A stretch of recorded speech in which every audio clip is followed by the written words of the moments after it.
আল্লাহর নবীর সাহাবী আবু সাঈদ ইবনুল মুআল্লা রাদিয়াল্লাহু তাআলা আনহুকে ডাকলেন।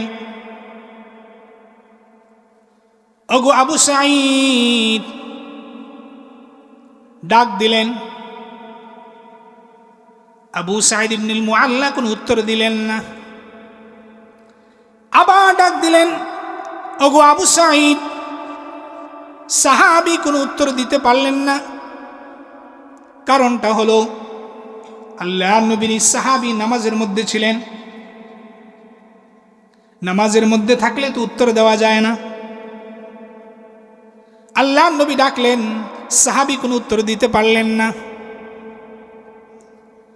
যখন নামাজ থেকে ফারেক হলেন, আবু সাঈদ ইবনুল মুআল্লা রাদিয়াল্লাহু তাআলা আনহু আল্লাহর নবীকে বললেন, ইয়া রাসূলুল্লাহ, আপনি আমাকে ডাকলেন, আমি আপনার ডাকে সাড়া দিতে পারলাম না।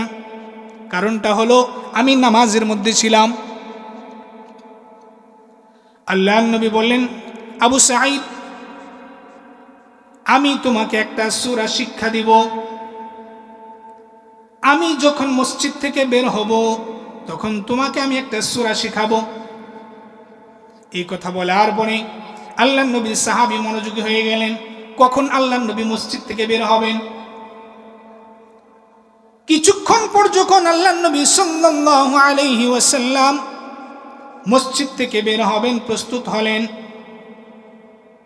হাদিসের বর্ণনা, ফাআখাযা বিয়াদি, সাহাবী বললেন, আল্লাহর নবী আমার হাত ধরলেন। আল্লাহর নবী আমার হাত ধরে বললেন, ওগো আবু সাঈদ, লাউআল্লিমান্নাকা সূরাতান হিয়া আ'যামুস সুওয়ারি ফিল কুরআন। ওগো আবু সাঈদ, আমি তোমাকে বলেছিলাম একটা সূরা শিক্ষা দিব। সেই সূরাটা কি তুমি জানো নাকি? আল্লাহর নবী বললেন, তাহলে শোনো। ওগো আবু সাঈদ, আমি তোমাকে যে সূরাটা শিক্ষা দিব সেই সূরাটা হলো হিয়াস সাবউল মাসানি ওয়াল কুরআনুল আযীম। আমি আপনাদের সামনে যে সূরা ফাতিহা তিলাওয়াত করলাম, এই সূরাটা আমাদের কাছে খুব পরিচিত হলেও তার মর্যাদা কুরআনুল কারীমের মধ্যে সবচেয়ে বেশি।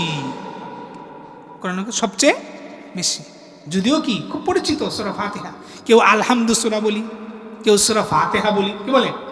যে যে নামই চিনুক না কেন, কিন্তু এই সূরার মর্যাদা কিন্তু সাধারণ নয়, অনেক মর্যাদা। আমরা হাদিস শুনবো, হাদিস শুনলেই বুঝতে পারবো সূরা ফাতিহার কত মর্যাদা। যদিও আমরা এই সূরাটা এখনো অনেকের কাছে ভুলভাবে মুখস্থ হয়ে আছে, কি বলেন? ভুলভাবে মুখস্থ হয়ে আছে। আমরা কিন্তু দুনিয়ার সব বুঝি, সব কিছুর হিসাব ভালো করে নিতে পারি, কিন্তু আমি আল্লাহর কালাম পড়তে পারি কিনা এই হিসাবটা আমরা ভুলে যাই। ঠিক না বেঠিক বলেন? আল্লাহর কালাম পড়তে পারি কিনা ভুলে যাই। এক একজন দুনিয়ার মধ্যে অনেক প্রভাবশালী, মহল্লার মধ্যে, এলাকার মধ্যে খুব ক্ষমতা, খুব বুঝে, এমনকি মসজিদ মাদ্রাসা করে শেষ যদি বলা হয় সূরা ফাতিহাটা কর না একটু, বলে এইটা তো আমি শিখছি না, এইটা তো আমি পারি না, কিন্তু সব করছি। সুতরাং আমার খবর নাই, সূরা ফাতিহা আমি জানি না, অথচ আমার বয়স হয়ে গেছে 50 বছর, কারো বয়স হয়ে গেছে 70 বছর, এখন পর্যন্ত সূরা ফাতিহা হয় নাই, সহি হয় নাই, গলত পড়তেছি, ভুল পড়তেছি, নামাজে পড়তেছি, নামাজ নষ্ট হচ্ছে, নামাজ কবুল হচ্ছে না, নামাজ বাতিল হয়ে যাইতেছে, আমার কোনো খবর নেই। আছে না এই সমাজে এরকম লোক? বলে আমাদের মধ্যে আছে কিনা? বলে আছে, অসংখ্য আছে, অসংখ্য আছে। সুতরাং সূরা ফাতিহা সাধারণ মনে হলেও এটা সাধারণ কোনো সূরা নয়, এটা অত্যন্ত গুরুত্বপূর্ণ একটি সূরা। এই সূরা আমাদের নামাজে শুরু করতেই লাগে, কি বলেন? শুরু করতেই লাগে। একবার লাগে, আরে ফজরেও লাগে, জোহরে লাগে, আসরে লাগে, মাগরিবে লাগে, এশায়ও লাগে, আবার বেতেরও কি লাগে না? লাগে। নফল পড়তে লাগে কিনা? সব নামাজই লাগে। তাহলে বোঝা গেল যেই জিনিসটা সবচেয়ে বেশি লাগে এটার দাম কি কম না বেশি? বেশি, অনেক বেশি, অনেক বেশি, কিন্তু মূল্য নাই আমাদের কাছে। আমাদের কাছে কোনো মূল্য নেই। আল্লাহ তাআলা আমাদের কাছে যেই জিনিস যত বেশি মূল্য, এটা সস্তা করে দিছেন। যেই জিনিস যত বেশি, এটা কি করে দিছেন?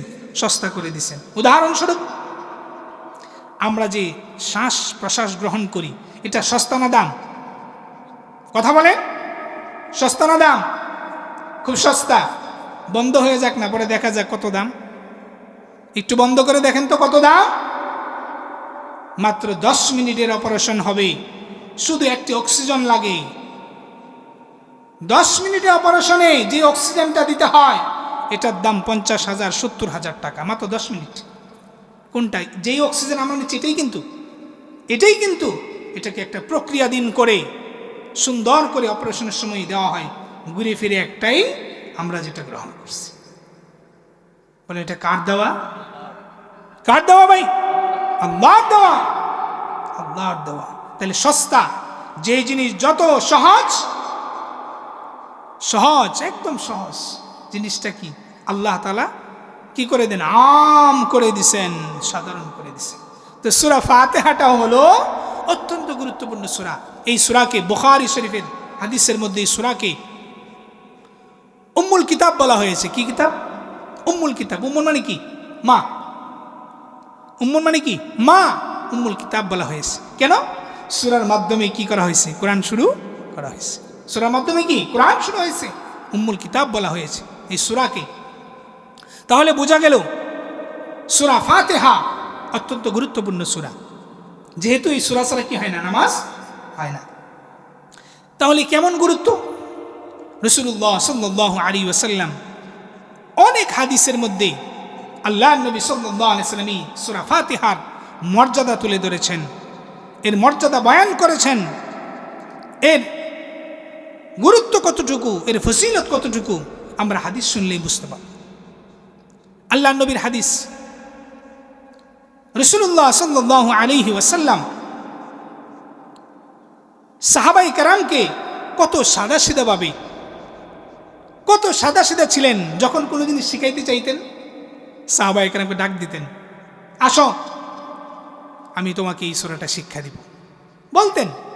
সাহাবায়ে কেরামের সাথে নবীর সম্পর্ক কত গভীর ছিল, কত গভীর ছিল, শিখাইতেন। আল্লাহর নবী সাল্লাল্লাহু আলাইহি ওয়াসাল্লাম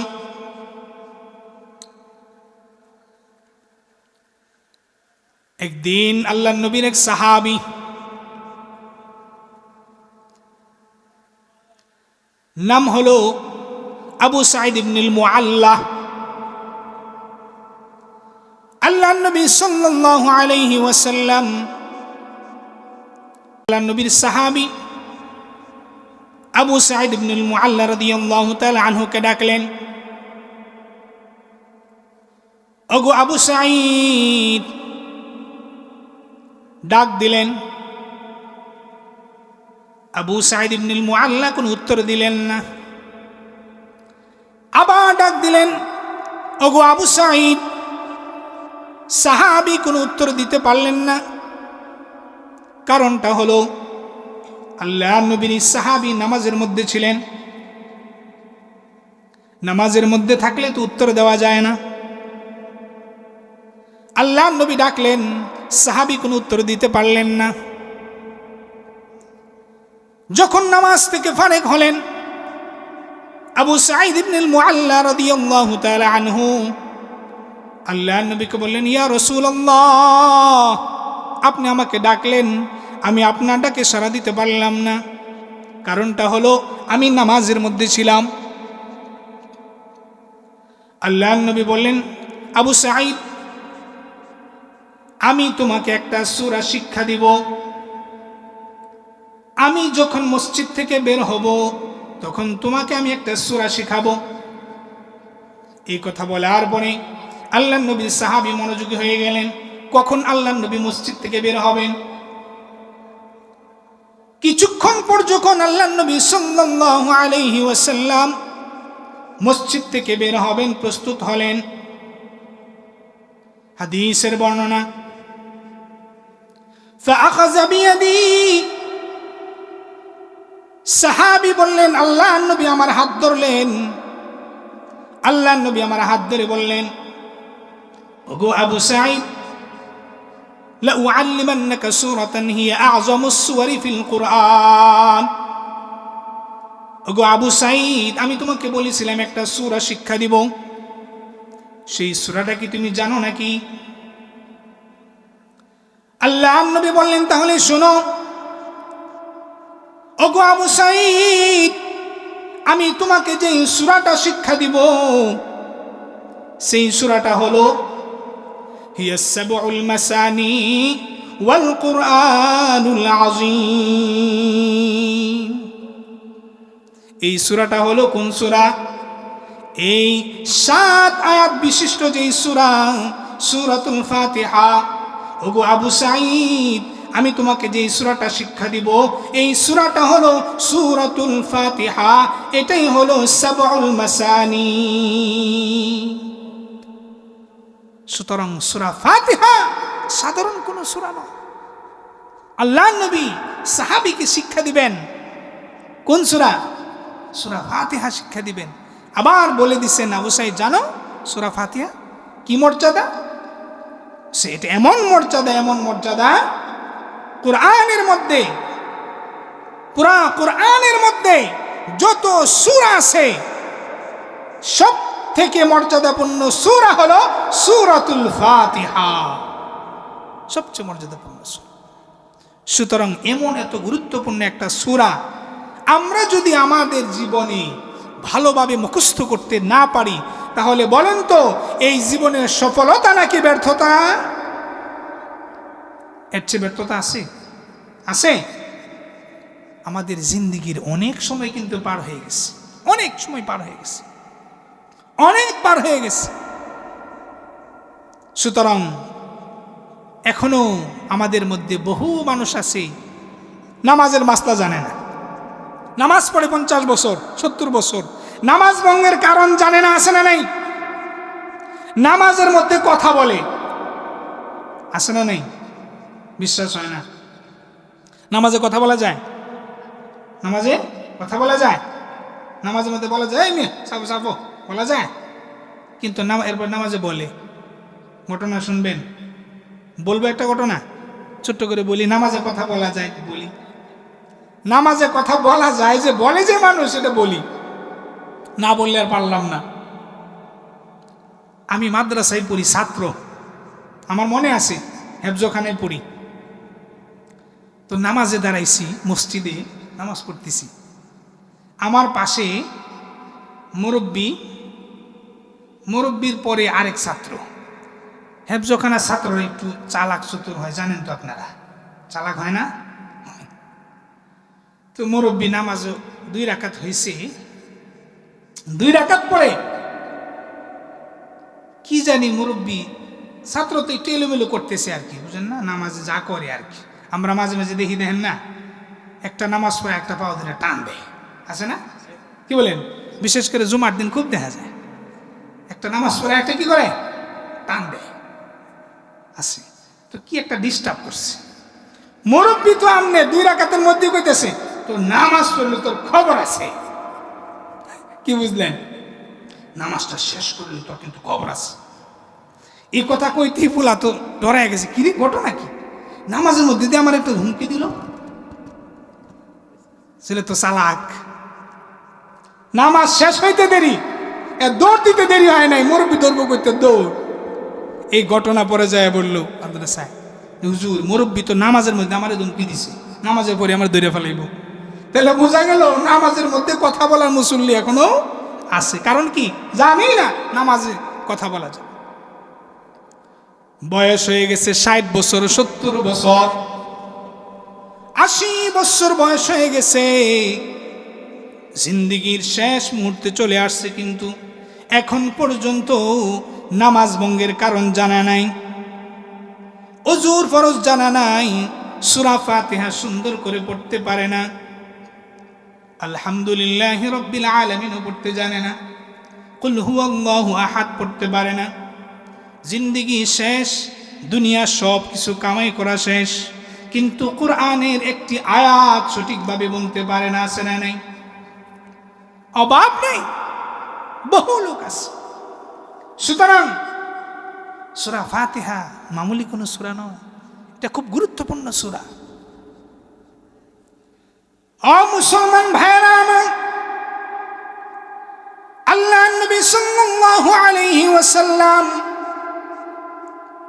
একদিন বসা জিবরাইল আমিন আল্লাহর নবীর কাছে আসলেন। আল্লাহর নবীর কাছে এসে জিবরাইল আমিন বসলেন, একদম কাছাকাছি বসে রইলেন।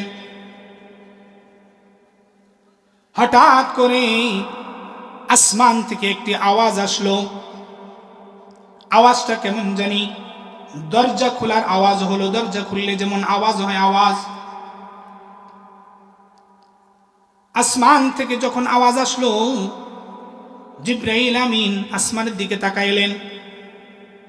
সাথে সাথে আল্লাহর নবীও তাকাইলেন, কিসের আওয়াজ একটু দেখি। জিবরাইল আমিন বললেন, ওগো আল্লাহর নবী, আপনি যে আওয়াজটা শুনলেন এটা কিসের আওয়াজ জানেননি? আল্লাহর নবী জানেন না কিসের আওয়াজ? জিবরাইল আমিন বললেন, ওগো আল্লাহর রাসূল, যে আওয়াজটা শুনলেন এই আওয়াজটা হলো আসমানের একটি দরজা খোলার আওয়াজ। বলেন সুবহানাল্লাহ।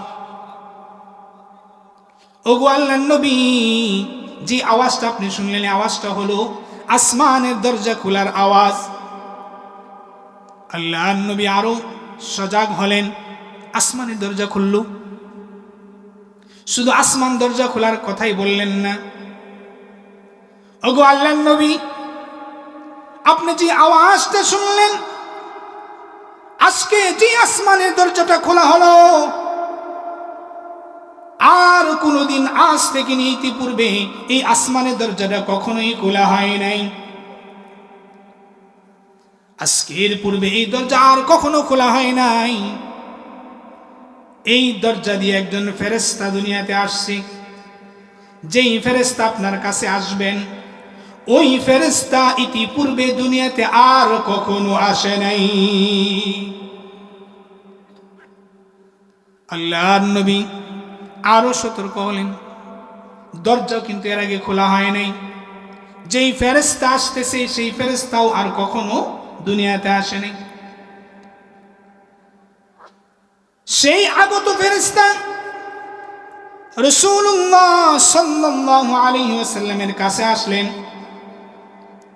এসে বললেন, ইয়া রাসূলুল্লাহ, ওগো আল্লাহর রাসূল, আমি আপনার কাছে দুইটা জিনিস নিয়ে এসেছি। দুইটা জিনিস আমি আপনার কাছে, দুইটা নূর নিয়ে এসেছি। আবশির বিনুরাইন, ইয়া রাসূলুল্লাহ, আপনার কাছে আমি দুইটা নূরের সংবাদ নিয়ে আসলাম, আপনি গ্রহণ করুন দুইটা নূর। কেমন ফেরেশতা নিয়ে আসছে বলেন? এমন ফেরেশতার মাধ্যমে আল্লাহ তাআলা দুইটা নূর পাঠাইছেন আল্লাহর নবীর কাছে। যেই দরজা দিয়ে আসলেন সেই দরজা ইতিপূর্বে কখনো খোলা হয় নাই। যেই ফেরেশতা পাঠাইলেন ওই ফেরেশতা ইতিপূর্বে আর কখনো দুনিয়াতে আসে নাই।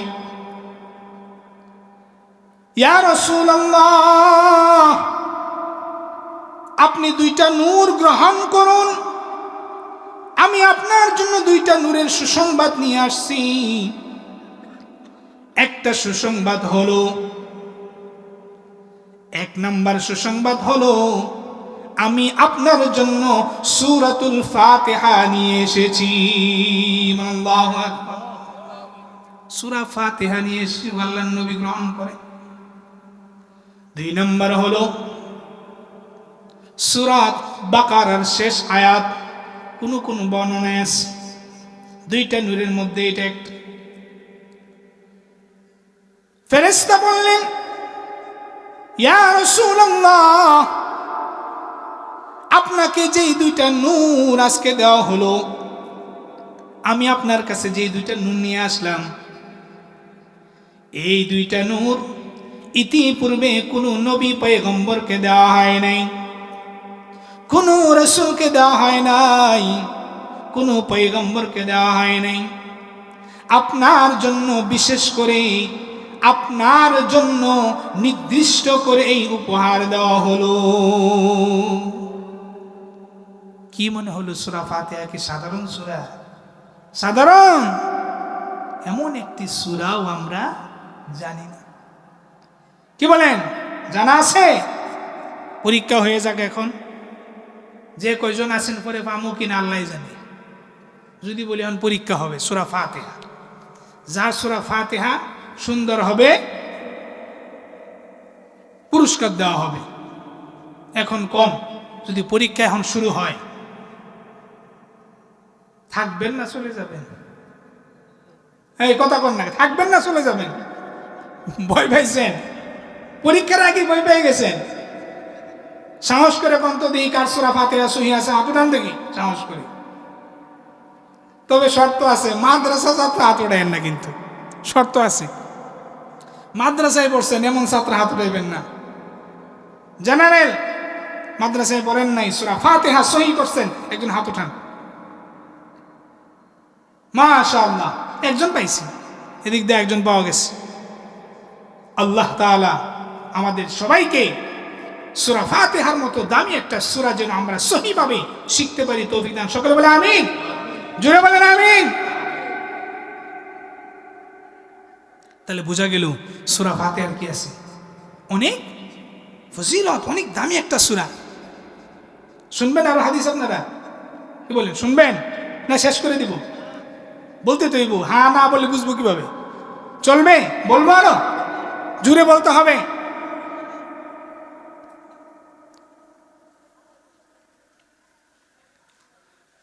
মুসলমান ভাইরা আমার,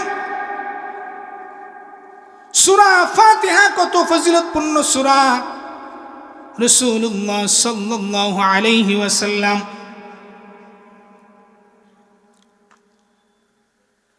মুসলিম শরীফের হাদিস, আল্লাহর নবী সাল্লাল্লাহু আলাইহি ওয়াসাল্লাম একদিন ঘর থেকে বের হইলেন। খারাজা রাসূলুল্লাহ সাল্লাল্লাহু আলাইহি ওয়াসাল্লাম আলা উবাই ইবনে কাব। আল্লাহর নবী সাল্লাল্লাহু আলাইহি ওয়াসাল্লাম একদিন ঘর থেকে বের হয়ে আল্লাহর নবীর সাহাবী উবাই ইবনে কাব রাদিয়াল্লাহু তাআলা আনহুর কাছে গেলেন। উবাই ইবনে কাব রাদিয়াল্লাহু তাআলা আনহু নামাজের মধ্যে ছিলেন। উবাই ইবনে কাব, তার একটি পরিচয় হলো যিনি কারিউল কুরআ, পৃথিবীর শ্রেষ্ঠতম কারি। কারিউল কুরআ, পৃথিবীর শ্রেষ্ঠ কারির মধ্যে উবাই ইবনে কাব হলেন একজন কারি। আল্লাহর নবী বললেন, উবাই, ডাক দিলেন। উবাই ইবনে কাব রাদিয়াল্লাহু তাআলা আনহু নামাজের মধ্যে থাকার কারণে কোনো জবাব দিতে পারলেন না। নামাজ শেষ হলো। উবাই ইবনে কাব রাদিয়াল্লাহু তাআলা আনহু আল্লাহর নবীর কাছে এসে বললেন, ইয়া রাসূলুল্লাহ, আপনি আমাকে ডাকলেন, আমি তো উত্তর দিতে পারি নাই। তার কারণটা হলো আমি নামাজের মধ্যে ছিলাম, এই জন্য জবাব দিতে পারলাম না। আল্লাহর নবী বললেন, তাহলে শোনো উবাই, আমি তোমাকে এমন একটি সূরা শিক্ষা দিতে চাই, এমন একটি সূরা তোমাকে আমি শিখাবো, যেই সূরাটা এত মর্যাদাপূর্ণ সূরা, এত মর্যাদাপূর্ণ সূরা। হাদিসের বর্ণনা অনুযায়ী আল্লাহর নবী বলেন, এমন মর্যাদাপূর্ণ সূরা যেই সূরাটা লাম ইয়ানজিল ফিত তাওরাত ওয়ালা ফিল ইনজিল ওয়ালা ফিজ জাবুর ওয়ালা ফিল ফুরকান মিথলাহা। আল্লাহর নবী বলেন, আরে উবাই, আমি তোমাকে এমন একটি সূরা শিক্ষা দিতে চাই, যেই সূরাটা তাওরাতের মধ্যেও নেই, জাবুরের মধ্যেও নেই, ইনজিলের মধ্যেও নেই, এমনকি কুরআনুল কারীমের মধ্যেও এত মর্যাদাপূর্ণ সূরা আর কোনটাই নাই। এত মর্যাদাপূর্ণ সূরা আর নাই। তাহলে সূরা ফাতিহা কত গুরুত্বপূর্ণ সূরা। সূরা ফাতিহার গুরুত্ব কতটুকু আমাদের বুঝতে বাকি আছে। বাকি আছে? হাত ওঠান, আজকে নিয়ত করেন সূরা ফাতিহা শিখবেন। কে কে সহি করে ওয়াদা করেন যে ইনশাআল্লাহ যাদের সূরা ফাতিহা অস্পষ্ট রয়েছে, ভুল আছে, মসজিদে যাবেন, যা বলবেন হুজুর সূরা ফাতিহাটা শিখান। আচ্ছা বলেন তো, সূরা ফাতিহার জন্য যদি মসজিদে যান, ইমাম সাহেব আপনার কাছে কি টাকা চাইব? যাইবেন তো শুধু গেলে ইমাম সাহেবের দৌড়া নিলে। মসজিদে যাইবেন শুধু কি ইমাম সাহেব কি ঠিক মতো নামাজ পড়লো কি পড়লো না, ছুটি কি বেশি কাটাইলো না কম কাটাইলো, এই জন্য যাবেন মসজিদে। আমরা তো মসজিদে যাই, যায় দেখি মসজিদ ঠিক আছে কিনা, পার্টি ঠিক আছে কিনা, পার্টি এগুলা দেখি মসজিদের মাইক আজানটা কি জোরে হয়েছে না আস্তে হয়েছে, ইমাম সাহেব কি দিয়ে খাইলো আজকে, বা ইমাম সাহেব কই যায় এত সাইজা গুইজা সারা দিন, বাস কাম একটাই, মসজিদে যাই শুধু দুষ খোঁজার জন্য, ইমাম মুয়াজ্জিনের দুষ খোঁজার জন্য। একবারও তাকাইলাম না আমি অদম, আমার সূরা ফাতিহা ঠিক নাই, একবার যায় কোনোদিন বললাম না হুজুর আমি তো সূরা ফাতিহাটা হয় কিনা গোপনে আসছি, আমার ফাতিহাটা শুনেন, হয় কিনা আমি বলি হুজুর একটা বার শুনেন তো দেখি। বলার সুযোগ নেই, সুযোগ হয় না, বলি না আমরা বলি না, সময় নেই আমাদের, এটা সময় নেই। দুনিয়ার সব সময় আছে, সব সময় আছে। যৌবন কাল যাচ্ছে, বৃদ্ধকাল চলে আসছে, কবর বেশি দিন বাকি নেই, আস্তে আস্তে আসতেছে। यही हम सब मुसाफिर हैं, वही आखिर ठिकाना, कोई आगे रवाना हो कोई पीछे रवाना। কবি বলেছেন এ তো মুসাফির খানা রে ভাই, কখন জানি ডাক এসে যাবে, আসার সিরিয়াল আছে, যাওয়ার কোনো সিরিয়াল নেই, চলে যেতে হবে। সুতরাং সূরা ফাতিহা শিখবো তো ইনশাআল্লাহ। সূরা ফাতিহার আরেকটা ফজিলত হলো, সূরা ফাতিহার আরেকটি নাম হলো সূরাতুশ শিফা। সূরাতুশ শিফা সূরা ফাতিহার আরেকটা নাম। কিভাবে শিফা? প্রমাণ স্বরূপ হাদিস। আল্লাহর নবীর একজন সাহাবী সফর করতেছেন, সফর সাথে দলবল নিয়ে সাহাবায়ে কেরাম একটি দল কোন এক এলাকায় যাওয়ার পরে খবর আসলো যেই গোত্রের মধ্যে আল্লাহর নবী সাহাবায়ে কেরাম জমা হইলেন, হঠাৎ করে এক গোত্র থেকে খবর আসলো, তারা জানতে পারল মদিনার নবী জনাবে রাসূলুল্লাহ সাল্লাল্লাহু আলাইহি ওয়াসাল্লামের কিছু সাহাবী আমাদের এলাকায় অবস্থান করছে। তারা এসে বলল আমরা একটা প্রয়োজনে আপনাদের কাছে আসলাম, আমাদের গোত্রের যে সর্দার, সেই সর্দারকে সাপে কামড় দিয়েছে, কোনোভাবে ভালো হয় না, বহু চিকিৎসা করলাম কোনোভাবে ভালো হচ্ছে না, সমস্ত চিকিৎসা শেষ হয়ে গেল কিন্তু ভালো হচ্ছে না। শুনতে পারলাম আপনারা হলেন নবীর সাহাবী, আপনাদের মধ্যে এমন কেউ আছে নাকি যে আমাদের এই সর্দারকে একটু পানি পড়া দিয়ে সুস্থ করে দিবে, চিকিৎসা করবে? সাহাবায়ে কেরামের মধ্য থেকে একজন বলল আমি পারবো, আমাকে নিয়ে যাও তোমার সর্দারের কাছে। আল্লাহর নবীর সাহাবী সেই গোত্রের সর্দারের কাছে গেলেন। বর্ণনায় আছে আল্লাহর নবীর সাহাবী সূরাতুল ফাতিহা পড়ে ওই সাপে কাটা সেই সর্দারের গায়ে ফুঁক দিলেন। আল্লাহর কি মেহেরবানি, সেই সূরা ফাতিহা পড়ে ফুঁক দেওয়ার কারণে আল্লাহর ফজলে সেই সর্দার পুরোপুরি সুস্থ হয়ে গেল। যাওয়ার পরে বলতেছেন, আচ্ছা আমরা যে চিকিৎসা করলাম এর বিনিময়ে কি কি বিনিময় দিবা বলো, কি দিবা? গোত্রের সর্দার ঘোষণা করলো, ঠিক আছে বিনিময় দিব। বিনিময় 30টা খাসি পাইবা, 30টা খাসি তোমাদেরকে দেওয়া হবে। কয়টা?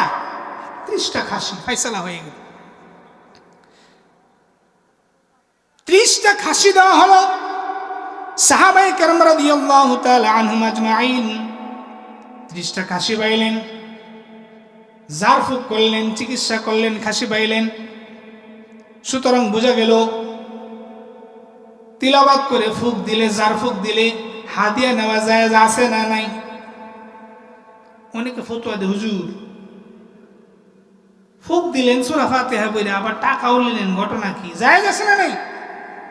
জারফুক দিলে কিছু হাদিয়া দিয়ে না, আপনারা বুঝছেন? জায়েজ আছে। প্রমাণ কি? হাদিস পাইলেন তো প্রমাণ? এই হাদিস হলো প্রমাণ। সুতরাং সূরা ফাতিহা যে সূরাতুশ শিফা, এর একটা প্রমাণ হলো এই হাদিস। সূরা ফাতিহা শুধু নামাজে পড়ার জন্য না। সূরা ফাতিহা পড়ে আমরা অনেক সময় গড়ে থাকি, বাচ্চা কান্নাকাটি করে করে, আছে কি নাই? কান্নাকাটি করতেছে, সূরা ফাতিহা পড়ে ফুক দিবেন, আল্লাহর ফজলে কান্নাকাটি বন্ধ হয়ে যাবে। অনেক সময় পেট ব্যথা হয় কিনা বলেন? পেট ব্যথা হয়, সূরা ফাতিহা পড়ে পানিতে ফুক দিয়ে খেয়ে ফেলবেন, ইনশাআল্লাহ ভালো হয়ে যাবে। সুতরাং সূরা ফাতিহা সূরাতুশ শিফা, এটা শিফা, রোগের ঔষধ। হাজারো রোগ সূরা ফাতিহার মধ্যে রয়েছে, শিফা। এই জন্য এই সূরা ফাতিহা আমরা শিখব, এই সূরা ফাতিহা ভালো করে শিখব। আজকে থেকে ইনশাআল্লাহ এই আমল আমরা করব, যেভাবে শিখব নামাজে পড়ব। কোনো সমস্যা হলে, খারাপ লাগলে সূরা ফাতিহা পড়ে পানিতে ফুক দিয়ে খেয়ে ফেলব। করবো তো ইনশাআল্লাহ। আল্লাহ তাআলা সবাইকে সূরা ফাতিহার উপর আমল করার তৌফিক দান করুন। সকলে বলে আমিন। ওয়া আখিরু দাওয়ানা আলহামদুলিল্লাহি রাব্বিল আলামিন। আসসালামু আলাইকুম ওয়া রাহমাতুল্লাহি ওয়া বারাকাতুহু। মাশাআল্লাহ, আলহামদুলিল্লাহ।